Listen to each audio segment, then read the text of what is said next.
that creates a positive experience, even with something like COVID.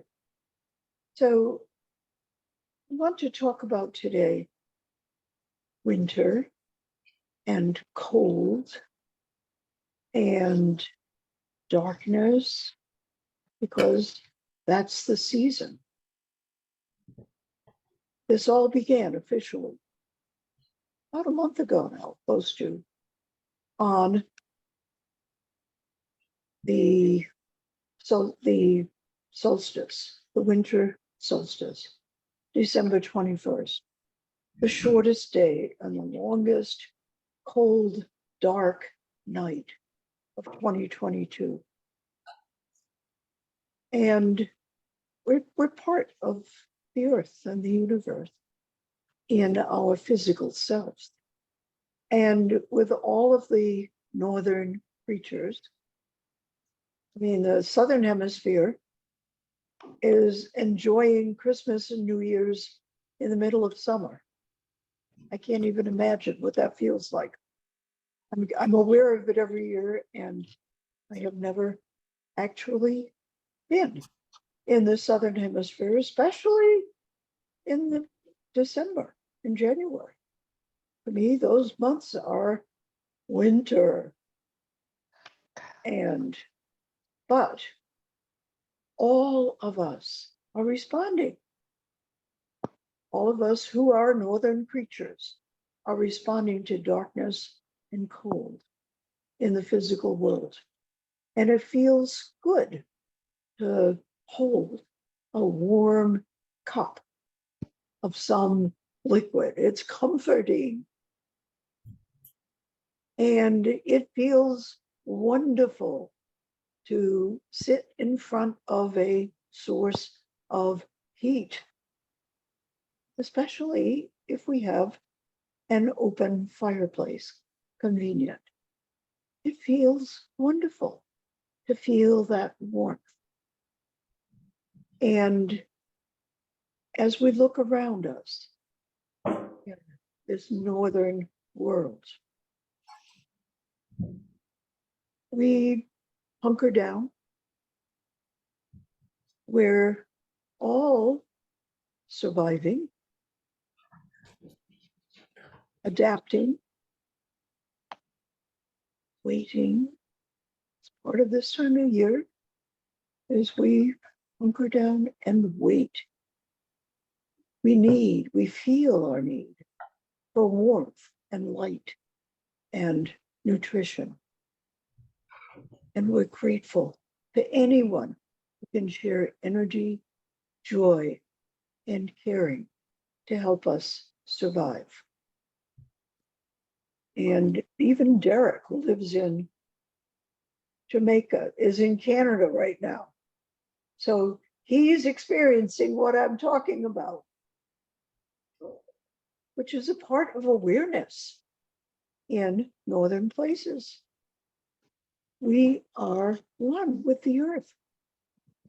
And so our survival strategy during the cold, snowy month of January, we can come together with those in our spiritual community. This spiritual family is so important to everyone who chooses to become a part of it. We know each other. We care about each other. We love each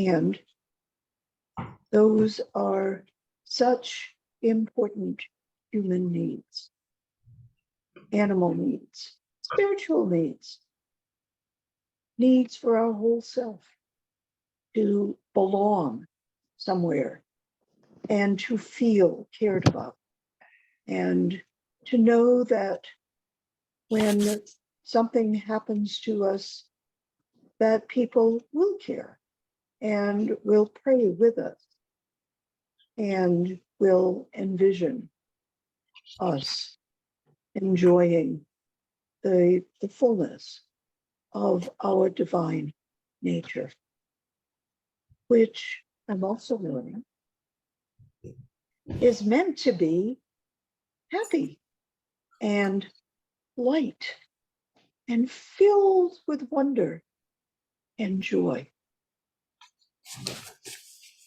And that's something we can ask ourselves. You know, how do I feel right now? It's fairly normal when there's less light and when we have less opportunity to join other people. It's normal to feel a lot of people do. And we can ask ourselves, okay, I don't like feeling that way.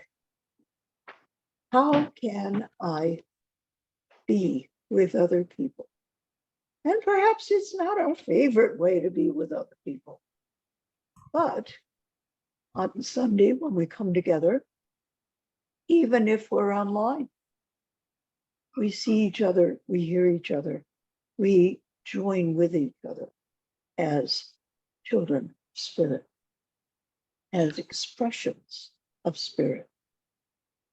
And we know that the people that we see, either in the sanctuary, in person, or on these funny little squares on a screen, that we are together, that we are together expressing spirit and having that beautiful experience. And we're doing that on Wednesday afternoons at 5. Last Wednesday, we had a blast. We listened to some music that Sandra shared with us, that she had been a part of creating with a very dear friend. And this was a professional band, and the music was awesome. And we moved together to the music, and we appreciated Sandra's love and creativity. And it felt very good.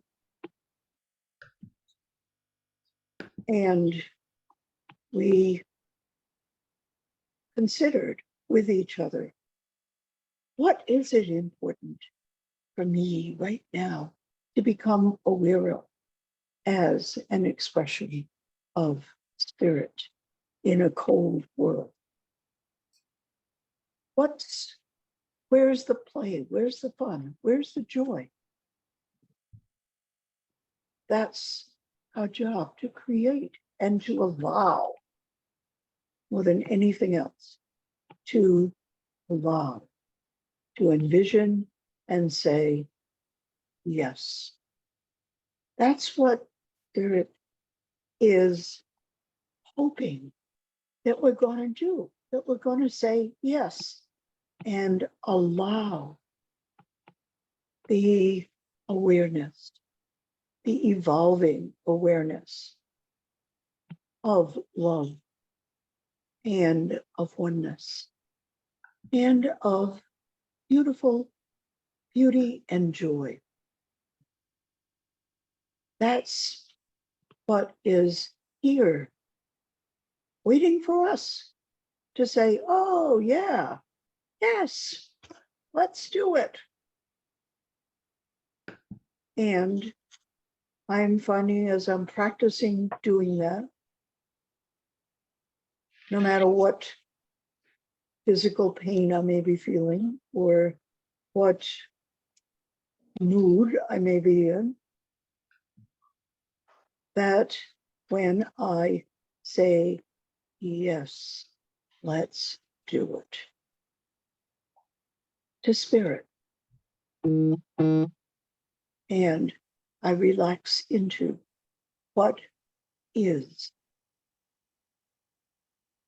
Wow, there are so many beautiful things and feelings and experiences all around me.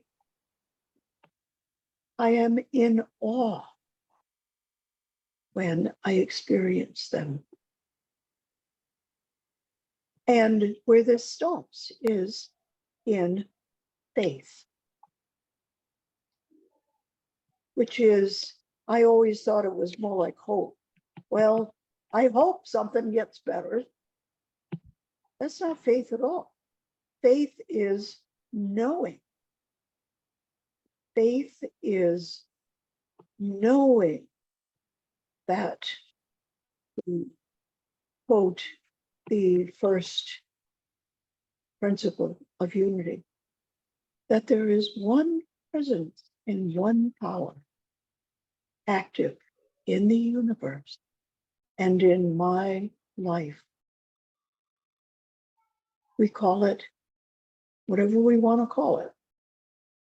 We can call it God, we can call it good, we can call it source, we can call it spirit, we can call it Harry, we can call it whatever we want to call it. But we know that that energy that we are a part of, along with every other being that we have ever known and may ever know. We are all one in benefiting from, in expressing that love, that unchanging love, which is joyful and beautiful and loving and caring and joyful. I'm so aware as I'm learning these things, as I'm experiencing these things, in spite of it being winter, as my awareness is expanding to feel and to appreciate, feel grateful for all of the blessings in the world, even though it's falling apart. And that's the appearance, right? It's falling apart. Everybody's at war. Everybody's sick. There's starvation all over the place. That's what we hear about on the news. Isn't that true? Isn't that really what's happening? Well, yeah, that's happening. And at the same time, what's happening is starvation is on the way to disappearing because humans have begun to understand what we need nutritionally so much better. And those scientists, I read this last week, those scientists, a scientist, created a machine that you can put nutritional powder into. It contains all of the essential nutrients. And it's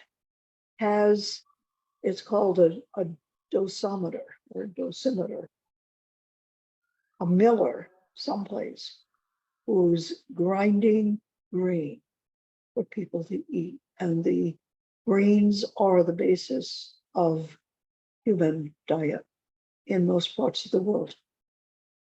And all over the world, they have figured out how to be able to give these machines full of nutritious powder to millers all over Africa and all over other places in the world. They're working on it. Every month they give out another several hundred of these machines. And it's very simple for the millers, who don't have to pay, to put the right amount of nutrition into their flour and then bag it up and sell it. There's no extra cost. Sell it to their neighbors as regular flour.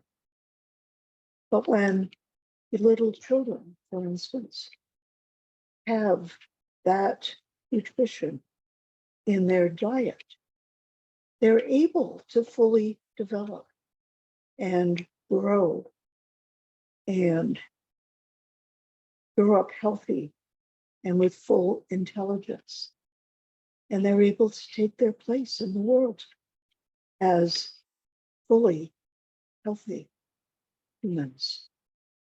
And they too will be able to create, to express spirit in their fullest potential. Wow. To know that that's in the process of happening. It's been going on now for 3 or 4 years. And they've reached a rhythm of, like I said, producing several hundred of these machines and distributing in places where full nutrition has been lacking and is necessary. Wow. Think about that. That is also happening. And starvation is starting to decrease significantly because somebody followed an idea and then gave it, figured out, knowing how important it was for everybody to have access to great nutrition, figured out how to give it freely to people every place in the world at no cost. Very clever and brilliant and amazingly successful. So that's one of the heartwarming statistics that's also happening as a result of love, of people saying, oh, I know what to do about that. Let me do it. That's going on now and is affecting the world. Another major statistic that we hear about, again, children and older people, abuse happening and injuries happening. But somehow or other, the good news doesn't get out.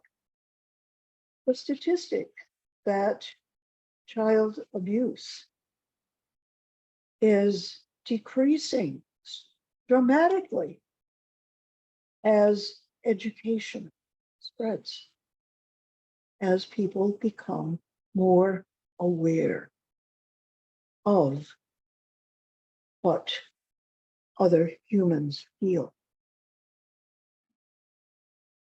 We are all programmed as expressions of spirit. And everybody, including people that do bad things, they all think they're doing something helpful to somebody. And as education spreads, increases, more people know what the truth really is about each other, about other humans. And violence has decreased dramatically worldwide over the last 50 years. That has not been a daily headline. But there are people who have studied that question, and it's remarkable how consciousness is evolving in the world. And it's all happening at the same time. It's really, I'm finding it really interesting to think about, to be aware of. Okay, there is God, that intelligent energy. If you don't like the name God, it's okay. God's not a person. God doesn't need to be called a certain thing. God is an energy, an awareness, an intelligence, a mind with ideas. system, a set of laws that always work independently and that somehow are set in a way so that no matter what decisions we make and suffer the consequences of, eventually there are other people, other agents make good things happen, no matter what nasty things people have done. The world actually works that way. I mean, as I think of, for instance, times, and there have been a couple, where for different reasons, I've lost my job as professor. One time, for instance, the college decided to they needed to reduce staff. And they picked on everybody who they took advantage of it to get rid of faculty members, teachers, who had worked with the African American civil rights groups 10 years previously. And there were 12 of us who were on the staff of that college, found ourselves without a job in a market where finding a teaching job, a college teaching job, was really difficult. You know what? It worked out. And I had been a French teacher, which I loved. And one of the rationales I was given for my job disappearing was, who needs to learn a foreign language? Believe it or not, yeah. This was a place right in the middle of the United States, where at the time, I never met anybody who spoke any other language but English. You don't need to learn that. So they wiped out the foreign language book and me with it. And like I said, they also managed to target the faculty members who had made them feel uncomfortable. I found a job teaching in another field where I also had credentials. And you know what? I became a communication teacher. And that opened up so many more possibilities for teaching people how to improve their vision, their view of themselves and what they could do in the world.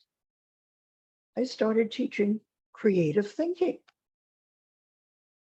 because everybody has intelligences that are unusually strong. Everybody. And in teaching this, I could help people figure out what their gifts were and move on to use the gifts to feel good about having them. That was so satisfying to do. And in teaching communication, I was in this very middle America place, which still is one of the most racially prejudiced places in the United States. And I found ways to bring my students out of the classroom into nursing homes that were essentially Native American and African American.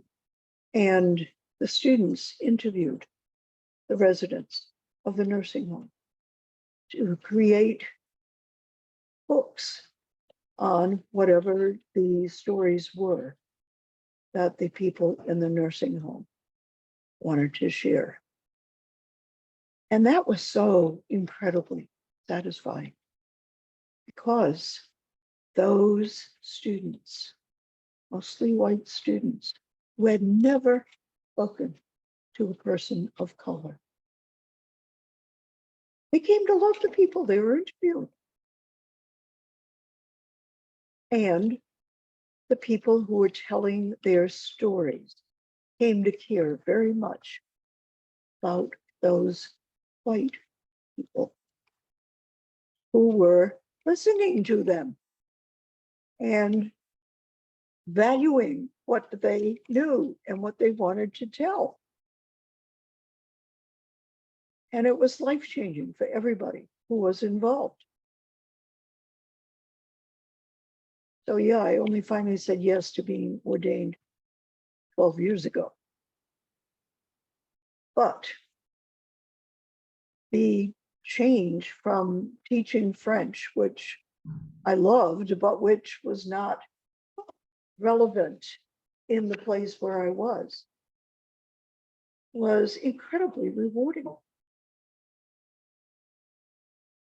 And so as it turned out, I mean, there was competition for the job.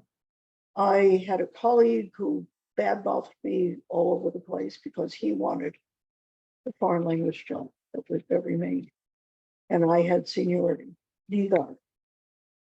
And for a while, I was really angry and felt abused. And then I began to realize, you know what? It's okay. I can make of this what I want to. And I did. That's faith, knowing that, okay, there's always possibility and things are gonna turn around and come out okay. It's programmed that way. So when we start in faith, where we really experience beauty, goodness, joy, possibilities, lightness. When we say, yes, okay, this is fine. I'm going to stop there and invite you to relax into your seat. Begin to breathe more slowly.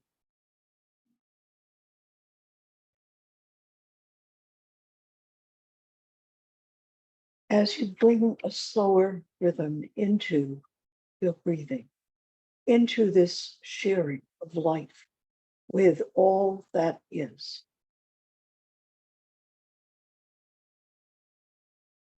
Breathe in,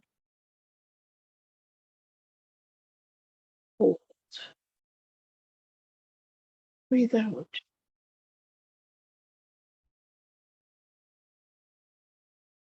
In,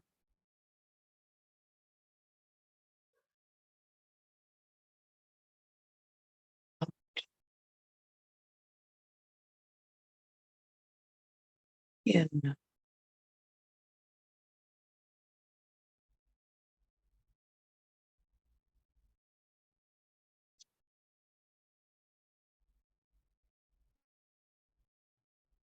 in to feel energy flowing as your muscles relax.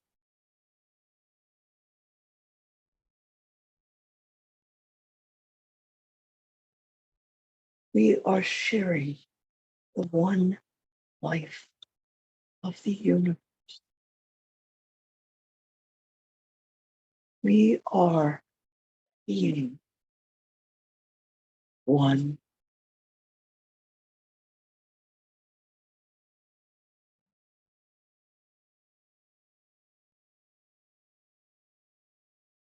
As you continue to relax and feel a wonderful sense of relaxation, feel the power of oneness, the beauty, the joy.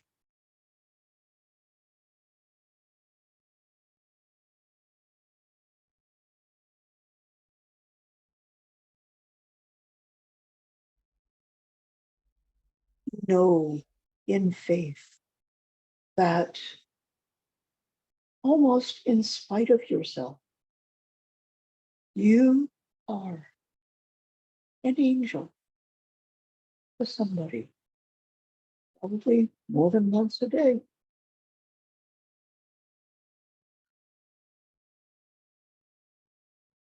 That the earth energy, the love, rejoices when any of us is kind. It's a big event, a big deal.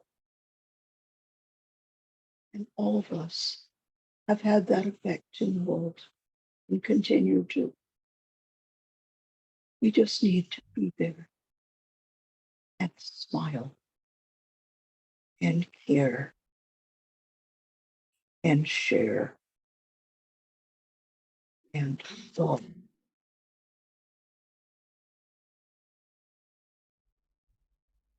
And I invite you for a couple of minutes to just breathe. Keep the rhythm of the breath and feel how wonderful serenity is.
And now gently bring your consciousness back into your body, grateful for who we are and what we are together, for the body that gives you the opportunity to experience creative mind of God. Feel the energy coming back into your fingertips and your toes. And wiggle them a little bit. And then, when it feels right, and your consciousness is back in your body, open your eyes and feel the smile in your heart and share it with everybody who is here with us.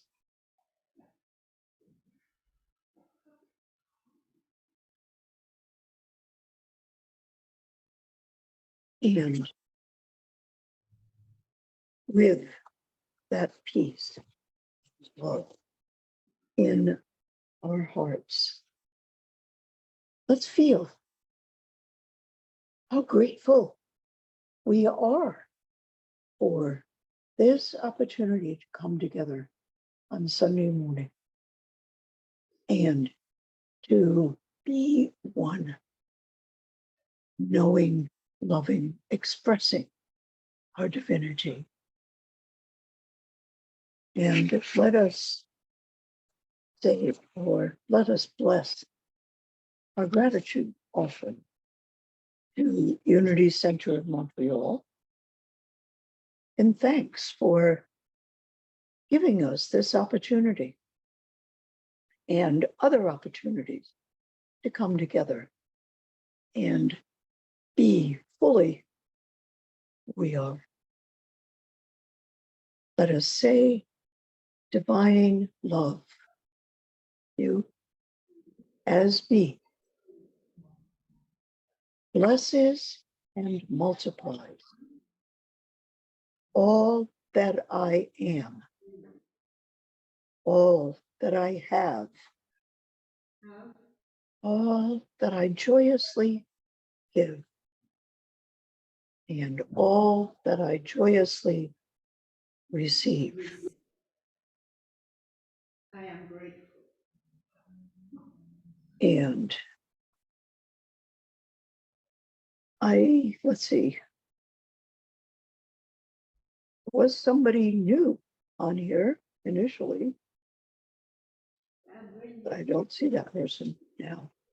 Please feel free, if you have a friend who might feel a little bit down in the dumps or might be looking for an opportunity to connect, invite them to join us Wednesday at 5 for our fun time with metaphysics.